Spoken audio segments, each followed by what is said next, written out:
Ang tanong ko po, Brother Eli, parang para sa akin, ang importante lang, hindi ko po alam kung mali ito, ang importante lang ay yung maging mabait ako sa ibang tao. Sapagkat nasusulat, iwawalat ko ang karunungan ng marurunong at isasawala ko ang kabaitan ng mababait.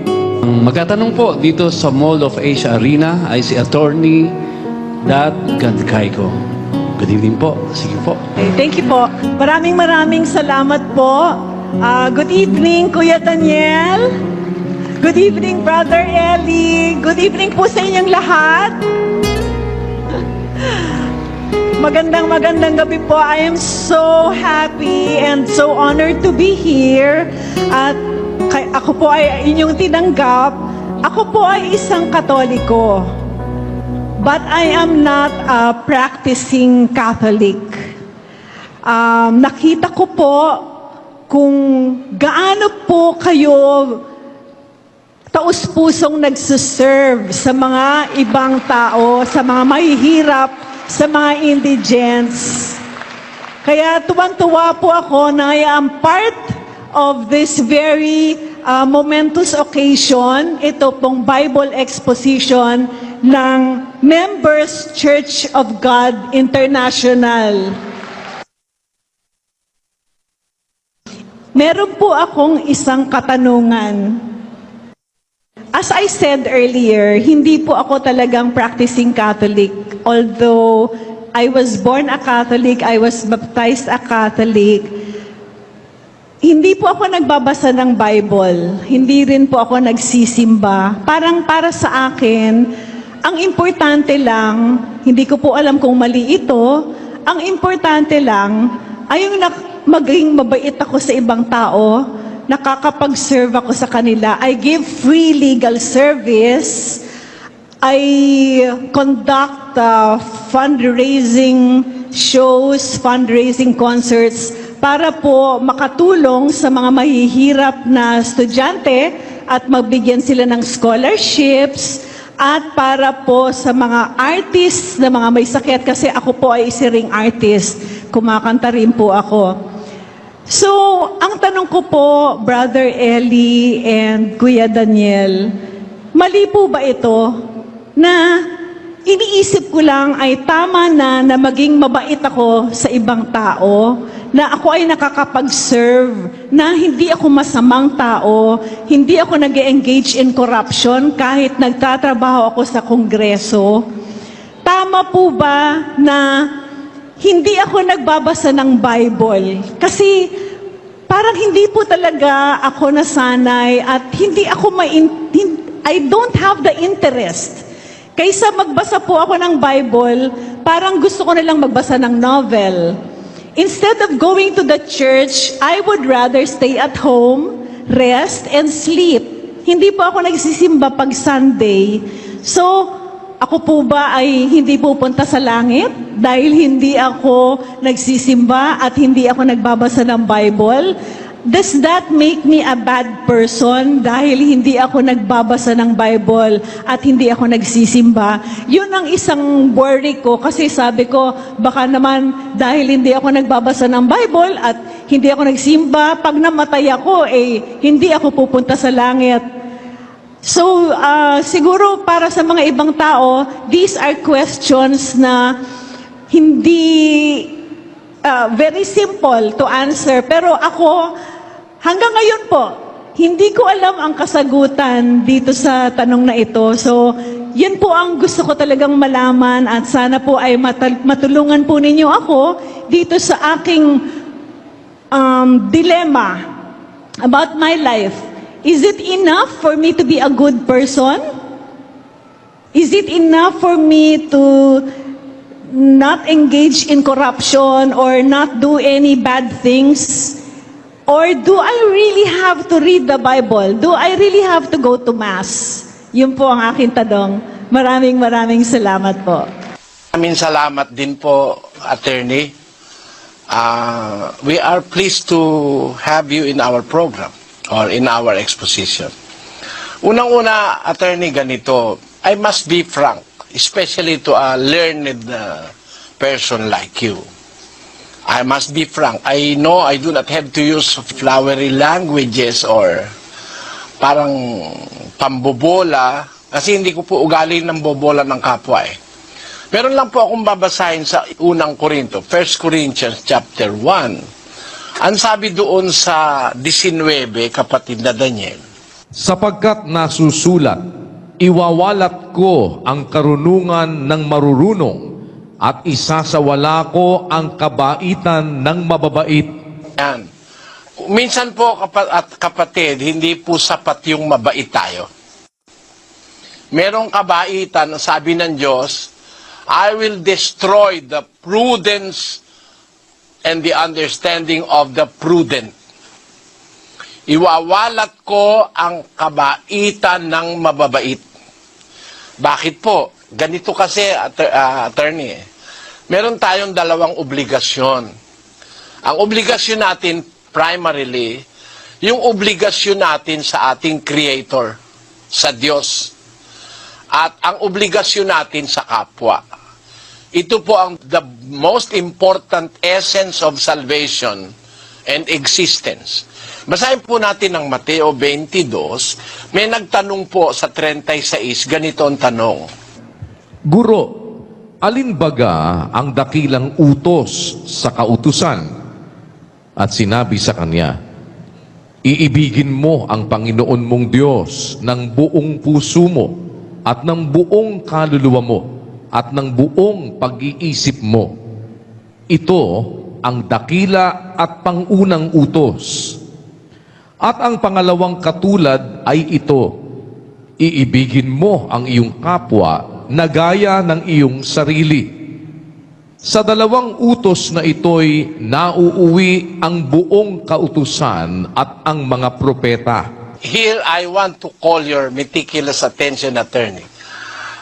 Primarily, we have two obligations in our existence. Acknowledging our Creator and acknowledging our fellow creatures, kapwa. No? Ang una, iibigin mo ang Diyos, buong puso, buong kaluluwa, buong pag-iisip. Yung pag-iisip ginagamit niya pag nagbabasa ng novel no? Sabi ng Biblia, iibigin mo ang Panginoon mong Diyos ng buong kaluluwa, buong pag-iisip, at ng buong puso. No? Yung buong puso, it signifies love. Meron akong naalam na kanta nung araw.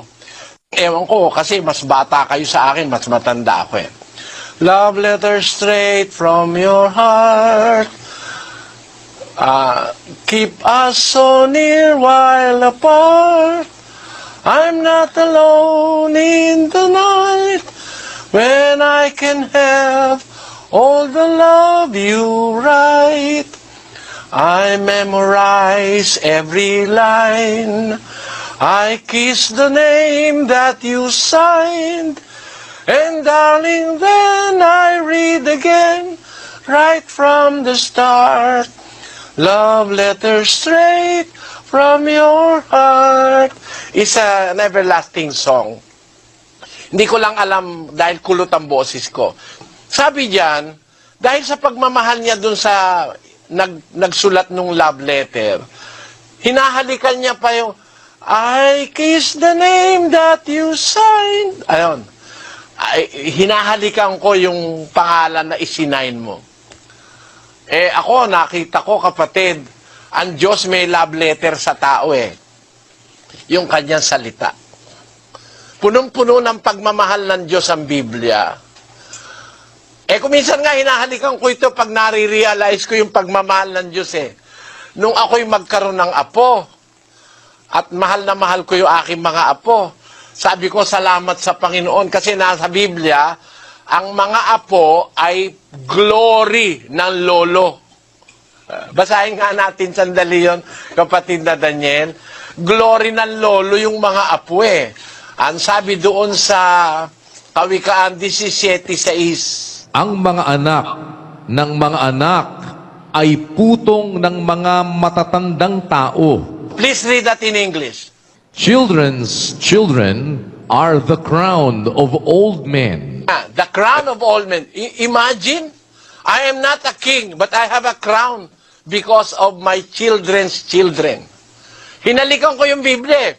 Biro mo, para akong hari na may putong, may glory, may crown of glory. Sabi ko, tamang-tama yung salita ng Diyos. Talagang napaka-pleasing to the feeling, to the sentiment, to the being of an old man like me, yung apo. Lalo na pag nangungulit yung apo, napakasaya sa puso ng isang, sabi nga ng kawikaan ng Pilipino, mas mahal ang tubo kaysa sa puhunan. Yun daw puhunan, yung anak, ang tubo yung apo. Tanungin nyo lahat ng lolo't mahal nila ang kanilang mga apo. No? Ang ibig ko sabihin, dahil sa salita ng Diyos, na naintindihan ko sa Biblia, nahahalikan ko yung Biblia. Parang yung kanta na yon, na yung sumulat na nagmamahal, mahal din yung sinulatan, hinahalik-halikan niya yung sulat ng kanyang nobyo o nobya. Ano ibig kong sabihin? Dalawa ang ating obligasyong mahalin. Una yung Creator, ikalawa yung ating kapwa nilalang. Ibigin mo ang Panginoon mong Diyos, buong puso mo, buong kaluluwa mo, buong pag-iisip mo. Ito ang dakila at pangunang utos. Ang ikalawang katulad ay ito, ibigin mo ang iyong kapwa gaya ng iyong sarili. Hindi ko minamasama, kapatid na Attorney Dot, yung iyong sinasabi, napakaganda nun. Bihira yata yung taong nag-iisip na makagawa ng kabaitan sa kapwa. Meron kasi mga tao, hindi na iniisip kabaitan Ang iniisip na distraction ng kapwa-tao To find someone like you, whose thinking is to do good unto other people, hindi ko pwedeng hatulang masama yon.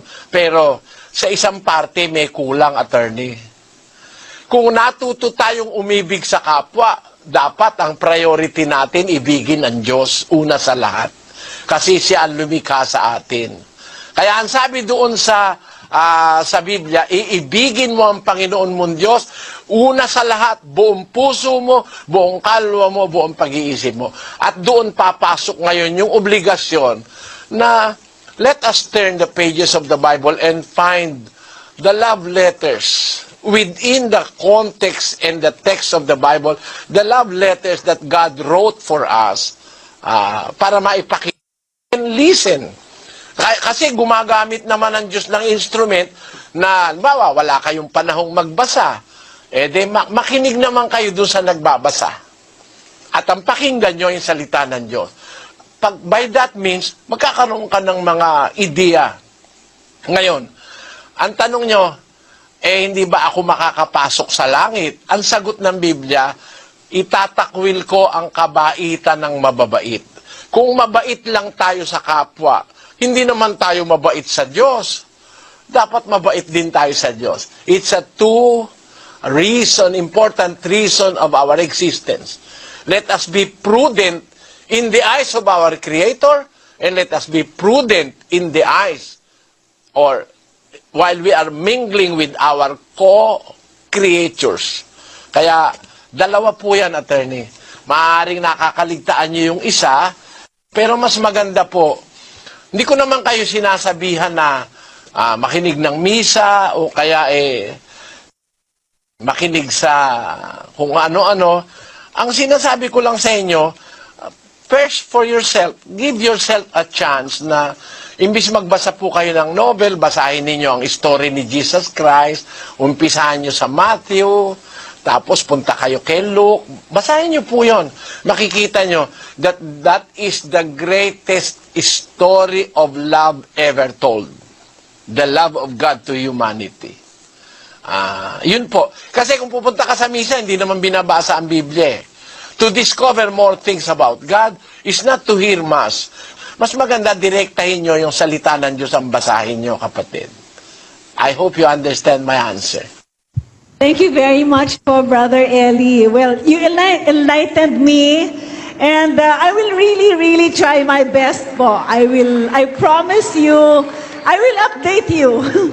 Siguro po, magkakaroon po ng panahon na mag-uusap po ulit tayo. Maraming salamat po. Salamat po. May God bless you, Attorney.